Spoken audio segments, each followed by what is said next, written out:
330 days had passed since the last time Victor Oladipo played for the Miami Heat, but there he was on Monday night facing his former team, the Houston Rockets, and he looked great, confident, and contributing in every way possible. How does he fit into the rotation? What's next for Victor Oladipo? We'll break it all down for you as the best team in the Eastern Conference just got a lot better. You're listening to Locked On Heat.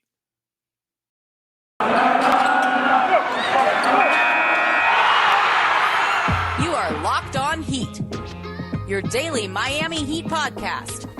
Part of the Locked On Podcast Network, your team every day.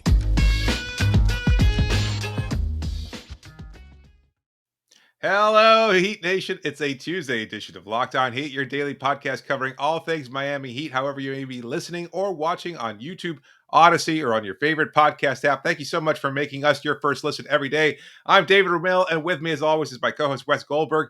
The Heat were hosting the Houston Rockets on Monday, welcoming back Kyle Lowry after missing all of last week for personal reasons. And the game started off sloppily with Houston's quick offense burning defenders on drives to the basket, sapping some of the energy out of FTX Arena and building a 13-point lead.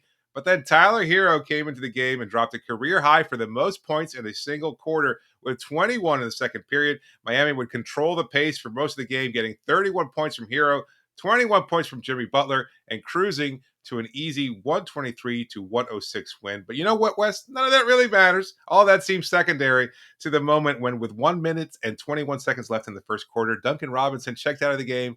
And there was Victor Oladipo ready to check in for the first time, again, in almost a year of action, playing on a limited minutes restriction, 15 minutes, almost 15 minutes to the dot, which he played on Monday night, and finishing the night with 11 points on 4 of 7 shooting, 2 of 3 from three-point range, contributing big plays within seconds of him checking into the game, picking up a drawing a charge.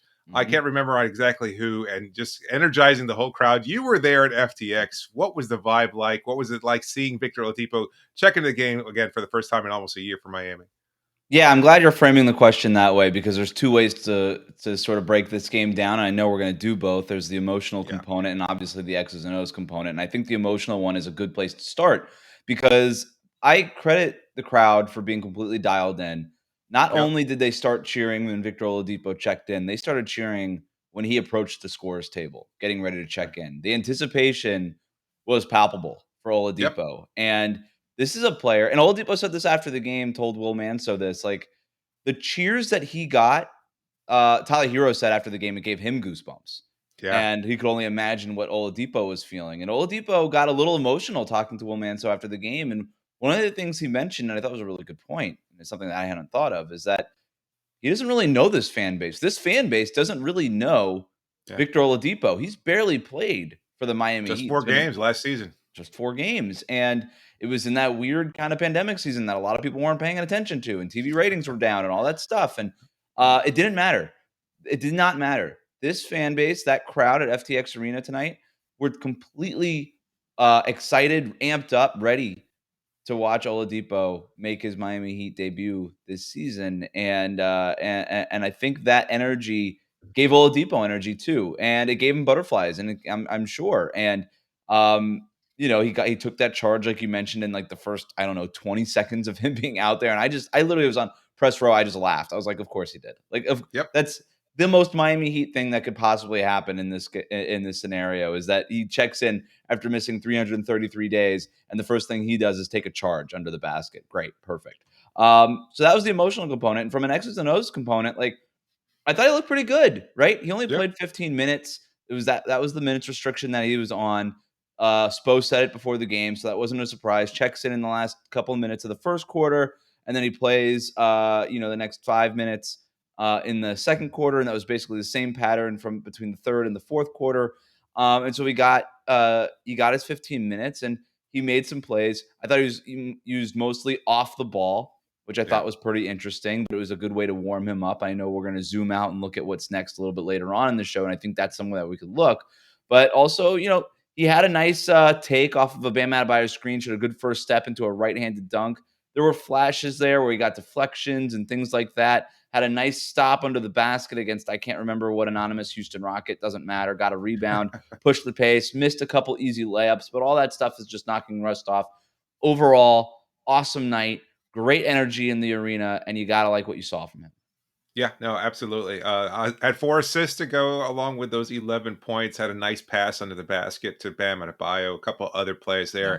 there where he's still a very quick, capable, ball handler. Like we saw that for several moments there. He had some nifty moves there, things that we haven't seen from any other Heat player really, other than Tyler Hero on occasion. And something about I think Oladipo's handles just a step quicker than even Tyler's, and it just that burst isn't there 100% yet.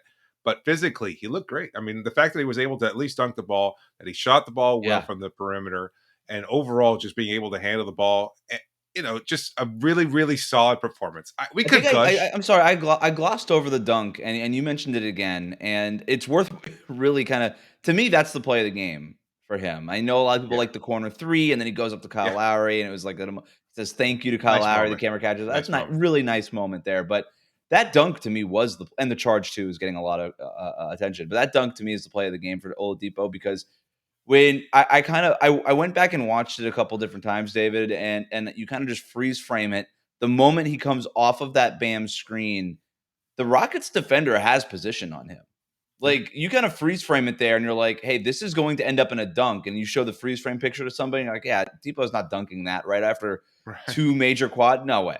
And he does, like, he just blows by him, he makes himself small, gets the ball into his right hand, puts his left shoulder and back into the defender, the Rockets defender, and then just kinda springs out of that, Yeah, uncoils, and then into that right-handed dunk. That first step was there, the movement was there. Like to do all of that takes a connectivity of the yeah, body, right? And so he had that there, and for him yeah, to finish that with a right-handed, one-handed dunk, I just thought was really. It showed explosiveness. It showed body yeah. control, which was maybe even more important than the explosiveness at this stage. It was just really, really impressive. That to me was the best sign from Depot tonight. This is I think that dunk and all the other athletic plays that he was able to make throughout the rest of the night really underscores Miami's slow process of reintegrating him into the game. Like there were Mm, so many people who thought, oh, he'd be available maybe even as early as November, December. I remember a Woj report from last season about the surgery and the successful surgery Oladipo had that maybe they might be even looking ahead to December for a potential return. Then January rolls around. People are thinking maybe he might come back before the All-Star break. Even you and I doubting and questioning when's it gonna, we yeah, heard reports. We saw him shooting around pregame or in practice and things of that sort. And the expectation was that he'd be able to make an impact. A lot of people getting a little impatient, hasty, and wondering when he'd be able to return. Well, this was the plan all along, slowly building him back so that his confidence would start to build, so that physically we would see the best version of him. He looked great. Like I yeah, mean, considering his low usage on the night, he still made an impact on the game. He had a positive net rating at the end of it. yeah. I Plus think three. all of that taken into consideration with the fact that he was, as he pointed out, very human, that his response to the game was a human one after having this prolonged absence, that it was even for somebody who's had to come back a couple of times, as he mentioned during his post-game presser, still a little nerve-wracking. And yet he was able to eventually find his comfort zone, get into the rhythm of the game, and again make a positive impact. So it was a great executed plan by Miami. The emotional component, let's step away from it because I want to bring it up a little bit because I've heard Spo mention the mental aspect of Victor Yeah. Oladipo's return a lot more lately than I think I have ever heard from any particular coach about any particular player. And just kind of taking that into consideration, the fact that this has been a very difficult year to kind of temper expectations for Heat fans, even as they're listening to this, because it's been a hard year for him, just being away from the Mhm. game, away from the team, finding his role. And as you pointed out, like you're not even having that connection to your home base. It's not like this fan base, as much as they appreciate Oladipo, they don't really know him, and vice versa. And so it's kind of hard to kind of build that connectivity there. And yet, slowly starting to get it back. The fans welcome him. I'm expecting good Yeah. things from him, and I like the positivity of the night. Just a great vibe overall, and welcome, welcoming sight to see him out on the court and making an impact. But any other thoughts about the night in particular before we Just, move on? just that it's important to remember, to your point, and it was well said. Like the reason I think that the emotion started getting talked about by Eric Spoelstra and teammates too is Yeah, because they knew that this day was coming, and yeah, I'm sure just like the excitement was just building in Victor Oladipo, and it was just all of that stuff starts to kind of bubble to the surface, right? It's important to remember where Victor Oladipo was coming from. This was, I think, a lot of Heat fans like, yeah, we saw flashes last year. This is a guy who a couple years ago was an all NBA player, an all-star Yeah. level player. And I know Heat fans think about that in terms of what percentage of that player can we get from this version of Victor Oladipo. But let's also remember where Victor Oladipo is coming from. He was an all-star in the NBA, top 1% of his field, and then irrelevant for 2 years. And I Yeah. was doing a little bit of research before the game, and I went back and just found this article where a childhood friend of his, Quinn Cook, who played in the NBA for quite a few years with the Warriors, Yeah. they grew up together in the DC area. And this is an article from 2019, David. And Wow. when the Warriors were playing the Indiana Pacers in Indiana, Oladipo was still on the Pacers 2 trades ago for Victor Yeah. Oladipo. It was when he first tore the quad, and Quinn Cook kind of wore Oladipo's shoes and and like a Pacers shirt during the Warriors shoot around to sort of honor Victor Oladipo. And I'm like, oh my God, that's, again, 2 trades ago, like 2 teams ago for Victor Oladipo. There was a Houston Rockets stint in the middle of that, right? Yeah. And it was just, it's just sort of a crazy road for him. I know that we're Yeah. only beginning to touch the very surface of this story and the emotional component, but I do think it's just really cool to remember that on a night like this. Even as you're mentioning this, I'm just thinking about like the bigger picture of Oladipo's career and what a weird Yeah, tumultuous one it's been. Like yeah, drafted by the Orlando Magic, traded away to the Oklahoma City Thunder for Serge Ibaka after one season playing alongside an MVP campaign of Russell Westbrook's, which seems again like an eternity ago. Traded to Indiana, having to find his place there after being kind of labeled as a bust or underwhelming in his first few yeah. years in the league, to becoming this All NBA player, and then the injuries mount up. The trade to Houston, the trade to Miami, another injury. It's been a really difficult process. And just the fact that he's been able to have the mental fortitude to withstand it all, the trades, the coaching changes, the different cultures, the different climates, everything that comes with being an NBA player and being, kind of forced into this journeyman like status. Now he is expected to make an impact and living up to those expectations so far. So it's only one game. We'll see what happens next. We'll talk about that later on the show. We'll also give credit to some of the other Heat players that really stood out from this big win over the Houston Rockets. But first, a reminder that this show is brought to you by betonline.net. Football might be over for the season, but basketball is obviously in full steam for both pro and college hoops. From all the latest odds, totals, player performance props to where the next fired coach is going to land. Some people think maybe Frank Vogel's days are limited in Los Angeles, already taking bets on that. I'm sure betonline.net is the number one spot for all of your sports betting needs. BetOnline remains the best spot for all of your sports scores, podcasts, and news this season. And it's not just basketball. BetOnline.net is your source for hockey, boxing, and UFC odds. Head to the website today or use your mobile device to learn more about the trends in action. Bet online, where the game starts.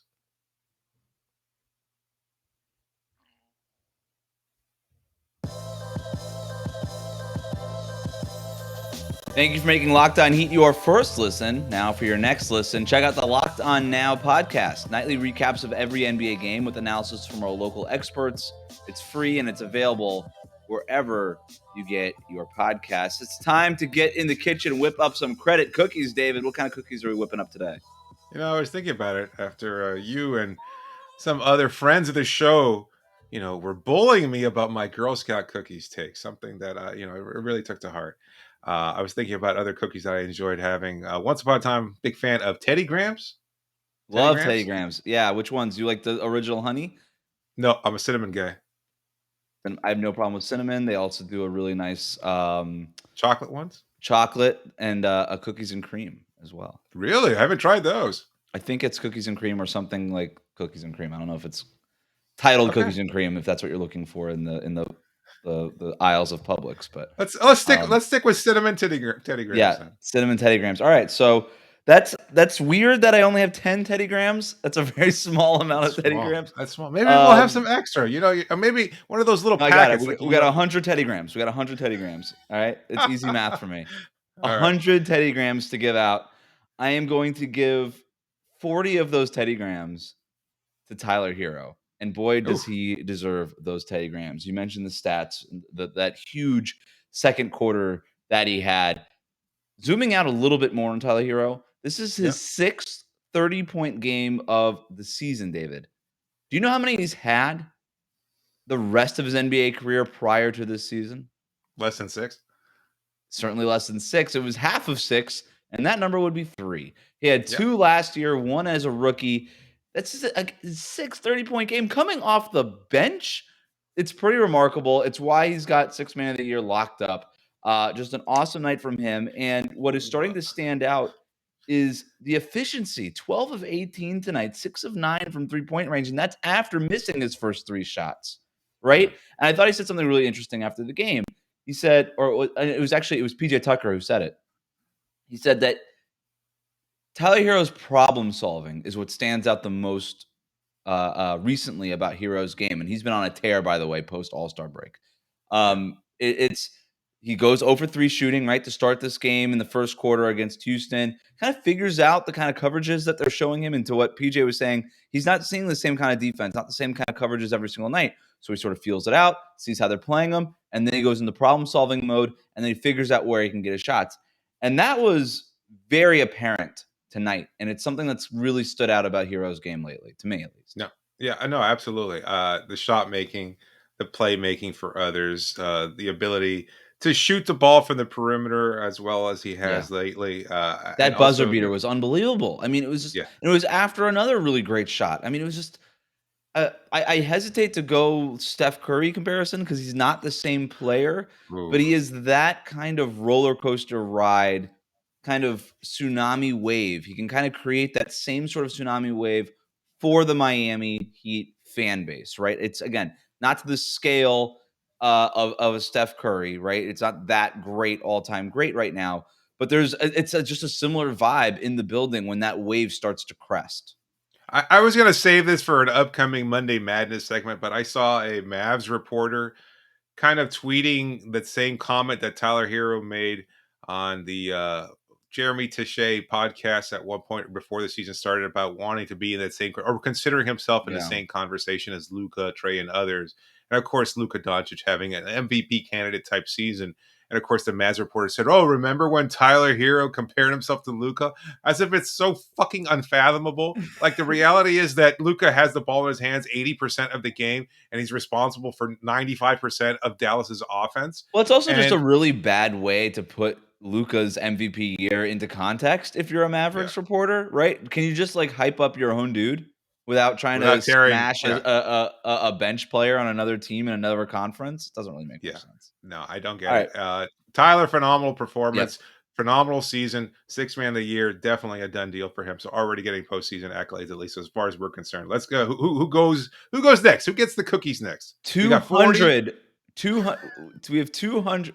What did I say? Wait. That's 100 cookies, 20, and we gave 40 cookies. Yeah, 20. The math is 20, a little off. We're still working. I thought the math was easy. Look, it's 12:30 in the morning. It's been a long night. 20 cookies, Teddy Graham cookies to Jimmy Butler.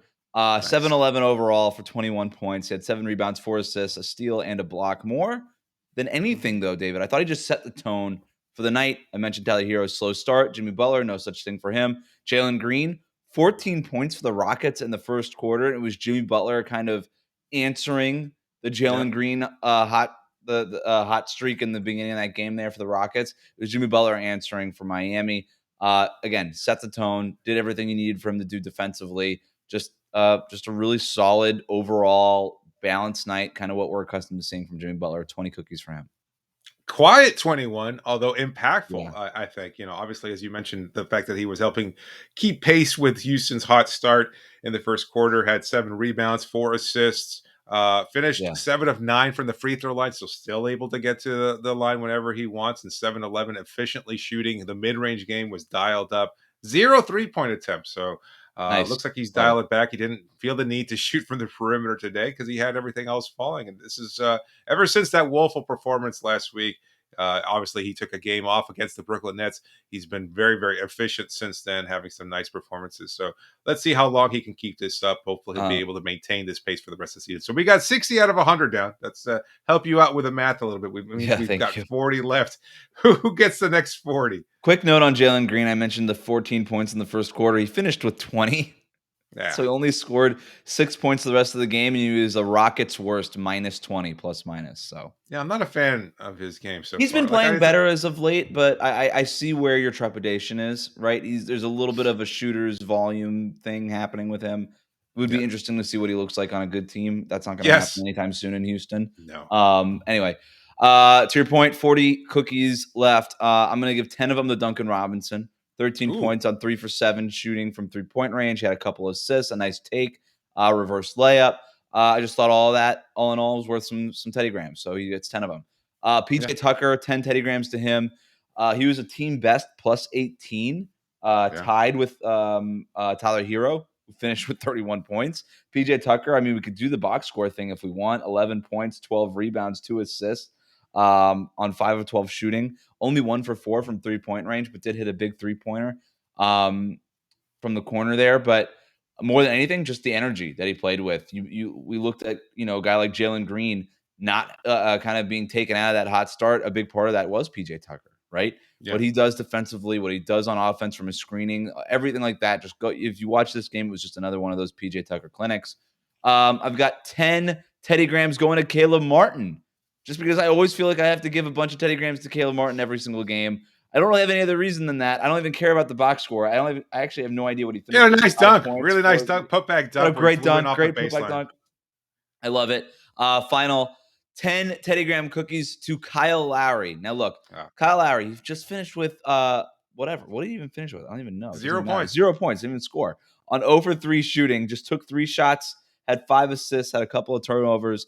More than anything, though, what impressed me and why he's getting some Teddy Grahams here, after 4 games off, he returns to the game to the Heat and only takes 3 shots on a night where Tyler Herro had it rolling, where the night was owned by Victor Oladipo, where Jimmy Butler had it going. PJ Tucker scored a double digits. You had Duncan Robinson had it going from 3-point range. He didn't feel the need to insert himself to be like, hey, I've taken all this time off. Let me go get some shots up. He just came in and played his game. And I know he didn't score and he didn't make a shot. I get that. But that was almost to the benefit of the other Miami Heat players who did have it going. And so I actually credit for him as a point guard to take himself out of the offense in that way, just as another sign of the lack of ego that he has and his understanding of his role in the offense and the role that he wants to have, by the way, in this offense, how he sees him adding the most value. So I'm PJ Tucker referencing this all in his post-game presser as well. He asked about Kyle's return, just in his gravelly voice, saying that's just the kind of player Kyle Lowry is, and it's great. Like, I mean, so much of a player's impact is measured mostly through offense. And it's like, oh, what a kind of a big night he had. But it's more about controlling the pace for Kyle, about finding the right guys. That thank you there, as much of it is as a microcosm of Victor's return and everything else. Just the fact that Kyle recognized this is a guy who needs to get his shots. He needs to work through those kind of trepidatious issues there, the nervousness, the jitters. He needs to get that shot. Here he is getting a wide open look. I think that shot, Kyle could have easily taken it, but he swung the ball to a wide open Oladipo in the corner, recognizing the need to get him that shot. And I think he does that so often. He's all about getting everybody involved, making sure everybody gets touches. He adds a stability to Miami's offense that no other player on this roster does. That very few players in the NBA do, and that's how he makes his impact, even if it's not necessarily one that stands out in the box score. But everybody in that locker room feels it. It's a very harmonious group right now, even for the players that didn't play because of Victor Oladipo's return. So we'll talk a little bit about how Oladipo fits into the rotation, who gets left out, and much, much more in the next segment here on Locked On Heat.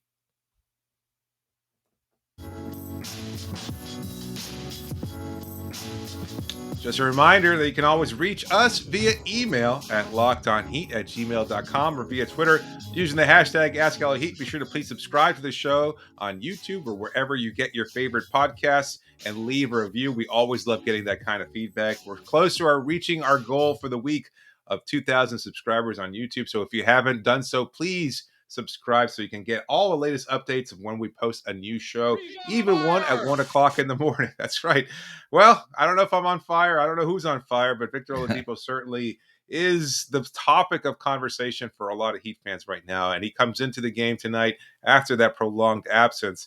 And two players who have been contributing a lot over the last few weeks, months of the season, Gabe Vincent and Max Strus, both of them relegated mostly to garbage time performance. Strus only Yeah. played 3 minutes. Gabe Vincent only played 3 minutes. Omer Yurtseven. Kyle Guy even played 3 minutes. So, I'm sorry. Haywood Highsmith, who we should mention, signed Yeah. to a 3-year deal announced by Adrian Wojnarowski after having been informed by his agent, apparently, that he's going to be signing a long-term deal with the Heat. So the next big project already in the Heat roster has not been officially noted yet by the team. So we haven't got any kind of indication yet that it's official, but it's likely to happen. So that was garbage time. But Gabe and Max, I think, are the big stories here because obviously Yeah.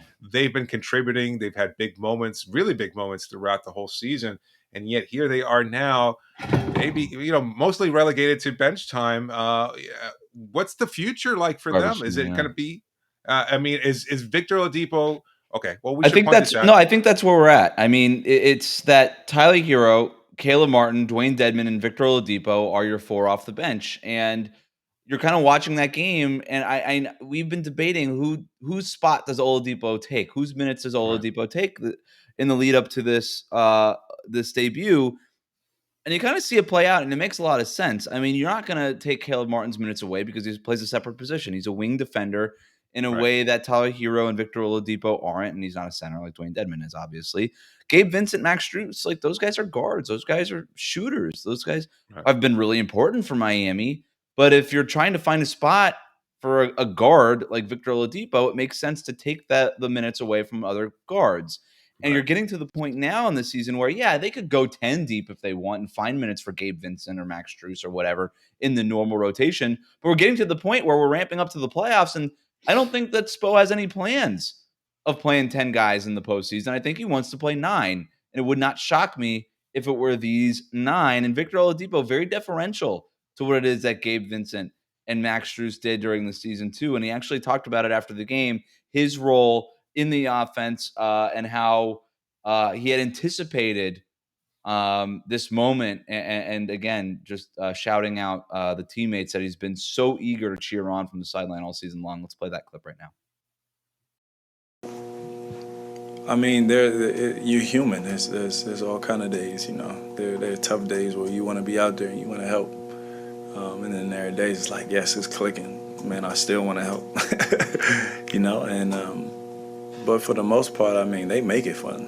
I mean, when they flying around and, you know, they doing the stuff that they do and they hitting threes and they playing the way they playing, it's kind of hard not to cheer and be excited about that. So they make it fun. They make it easy to cheer for them. You know what I'm saying? So, but, you know, they did a phenomenal job.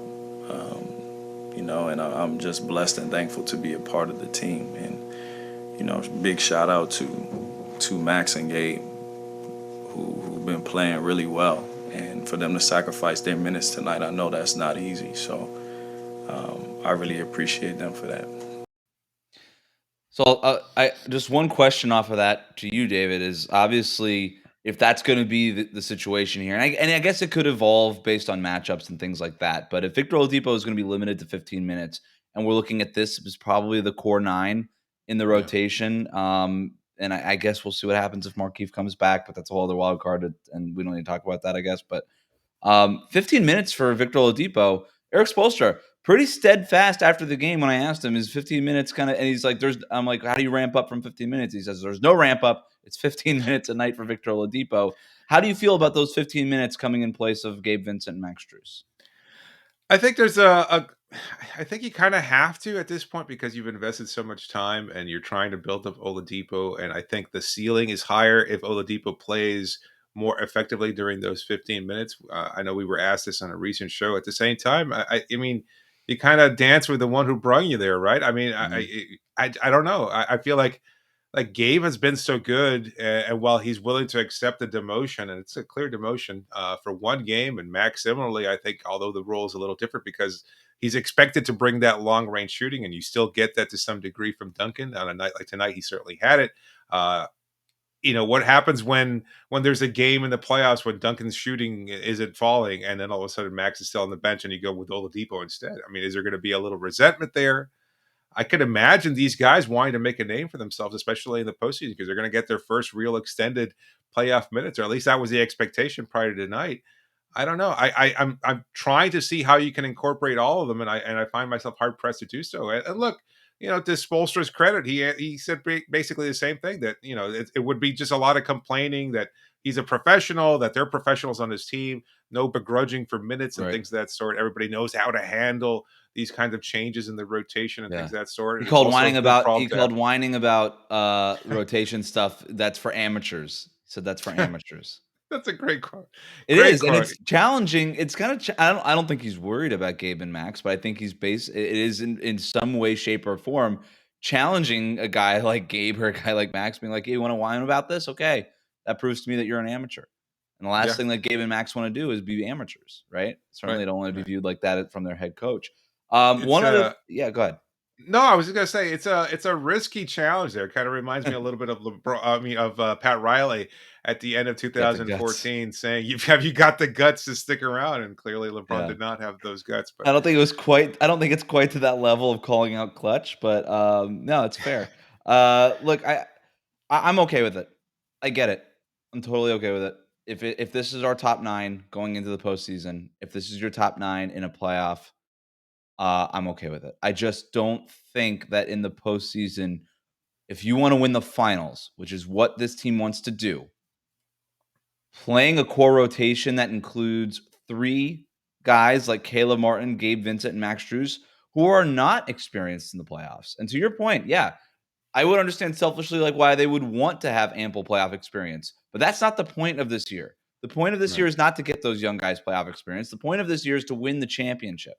And the yeah, best way for the Heat to do that, I think, Caleb has far and away proved himself more than Gabe Vincent and Max. Like that guy is the best player out of that group, and that's not to disparage anything about Gabe and Max. It's really just a credit to Caleb Martin, how awesome he's been. right. I have no idea what his ceiling is for this Heat team. I really don't. But And think he's about been awesome. what Caleb does defensively. As good as Gabe has been as an on-ball Exactly. defender, at times, like He's more he's too versatile. small. He's too small. Caleb's Exactly. Thank you. Caleb's more Caleb's versatile. versatile. He's shooting Victor's more versatile. 38%. Everybody Yeah, thinks that Max is like the sharpshooter of the group. Caleb's shooting 38%. Max is shooting 40%. It's not that different. And then you combine what Caleb Martin does from being able to attack closeouts, and you just pencil in every game a steal and dunk in transition every single game for Caleb Martin. He does it every game. He did it tonight. Every night yeah, he does it. And all the other things that he does, with the versatility and the athleticism and the rebounding and everything that he brings to the table. Like, yeah, you're giving the minutes to Caleb Martin if you have to pick of those 3. And I actually like that they're going Dwayne Dedman over Yurtseven. They're going the veterans. Herro is a proven player at this point. He's not even really a young guy anymore. he's He's playing played the in the finals. finals. Yeah. Yeah, Caleb Martin, if he's the one sort of unproven guy in your right. 9-man rotation, you're in a really good spot, right? Because Oladipo has experience. And I still, even though we haven't seen him in 333 days before tonight, I still kind of trust him more than Gabe Vincent and Max Strus in a playoff, just because there is no substitute for NBA experience. There's just none. And And Oladipo at look, least has that. I can already hear some people questioning, well, Caleb hasn't tasted the playoffs during his first 3 seasons in Charlotte. And you're absolutely right. And yet I feel like his preparation for this skill set, the adversity that he's faced to get up to this point, and his skill set, his athleticism, that Yes. doesn't go away. It's not like Yeah. he's going to forget how to dunk when he gets to the playoffs. He's still going to tag the basket. He might shoot a little bit poorly. And if that's the case, well, then maybe you go with a guy like Well, Max on If occasion. the Heat had a guy with Caleb Martin's skill set who has playoff experience, they would probably go with that guy. They just don't have that guy, you know? Right. In Victor Yeah. Oladipo, they have a guy who's a ball handler, defender, slasher type, the kind of player that they need, and he has the playoff experience. So yeah, you got Oladipo, but you kind of, Caleb Martin is not. If you're going to only play one of the young guys without the experience, he's the one that makes the most sense. Yeah. Big win. Great rotation concerns here moving forward, because you always want to have as much depth as possible. Miami, I think, has continued to prove, despite the fact that not a lot of people are talking about this team's depth, they are the deepest team in the league by far. They also face one of the other teams that are considered one of the deepest teams in the NBA, and that's the Phoenix Suns. They'll be facing them on Wednesday. And of course, we'll have a full recap of that game. But thank you so much for making Locked On Heat your first listen every day. Now make your second listen Locked On NBA. Locked On experts covering the biggest stories around the NBA every Monday through Friday in less than 30 minutes. It's free and available wherever you get podcasts. So thank you so much for joining us. This is David Ramil signing off for now. Thank you for joining us, Wes. Wrap it up, B.